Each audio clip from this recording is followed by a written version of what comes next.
At the end of this month, parts of the 2018 Farm Bill are set to expire. It has been extended twice, but that would mean that many farmers won't see any federal dollars until President Trump's so-called Big Beautiful Bill kicks in late next year. And this is happening at the same time that many U.S. farmers are warning that they are reaching a breaking point, as unpredictable weather, rising costs, and fallout from Trump's tariffs are impacting their bottom line. This is not your ordinary farm crisis. We call it Farmageddon. And if they don't do something, there's going to be some farmers that ain't going to be around next year.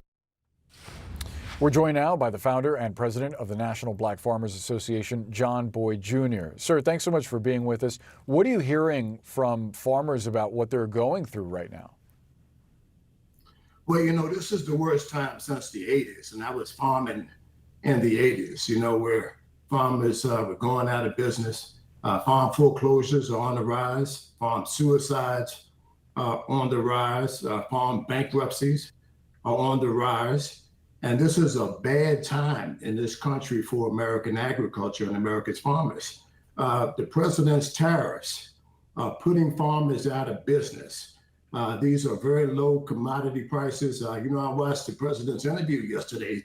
He touted how great the markets were doing, but the markets aren't doing well for America's farmers. Corn, wheat, and soybeans are all down.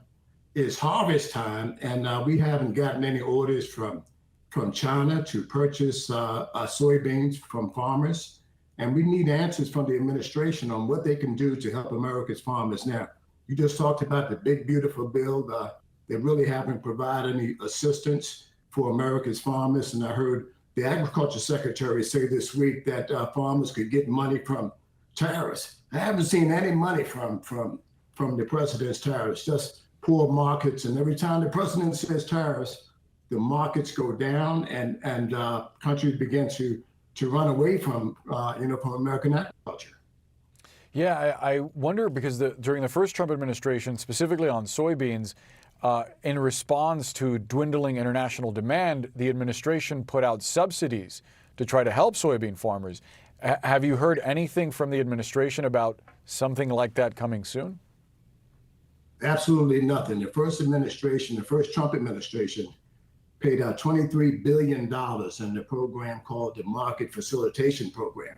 But what was ironic about that, that $28 billion didn't really provide any relief for America's black farmers. We're pretty much left out of that equation. And what the president is doing different this time that he didn't do last time is he doesn't care. He's hurting all farmers now. He's treating us all the same. So that's something he said he was going to do. Now, all farmers are doing bad now under this administration. The first time the president imposed tariffs on China, I was selling soybeans at $16.80 a bushel. By the time the President Trump left office, it was less than $8 a bushel. And the markets never really came back. So what the point I'm trying to make here is the tariffs didn't work the first time the president imposed them. And I don't think that they're going to help us now. And I don't believe that they're going to provide any resources for America's farmers. So what happens now in this sort of gap as the Farm Bill expires and you have to wait until some of the allocations from the Big Beautiful Bill to kick in next year? Well, we need members of Congress to start fighting, especially Democrats. Democrats are too quiet here. And they're letting the president just run him over like a Mack truck. And the message here today is they should get up and fight back. We haven't had a farm bill in quite some time, and the country is running off a continuous resolution here. And what this administration has done is taking our programs that I fought for about 40 years to get programs called Social Disadvantaged Farmers Resources and grants to help America's Black and other farmers of color. This administration wants to do away with all of those things and help large-scale, white farmers in this country. And what he did was he says, we're going to do away with anything that has to do with Black, but we're going to bring white farmers in from South Africa solely based on race. And then we're going to ship out the people who are doing the work here.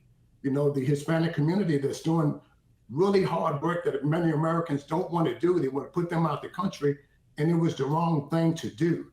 People from the inner city are not going to come in and pick tomatoes and onions and and harvest cabbage and tobacco people. It's the wrong thing, and they're taking American agriculture in the wrong direction. This administration is. John Boyd Jr., thank you so much for the time and for sharing your perspective. Appreciate you. Thank you so much for having me.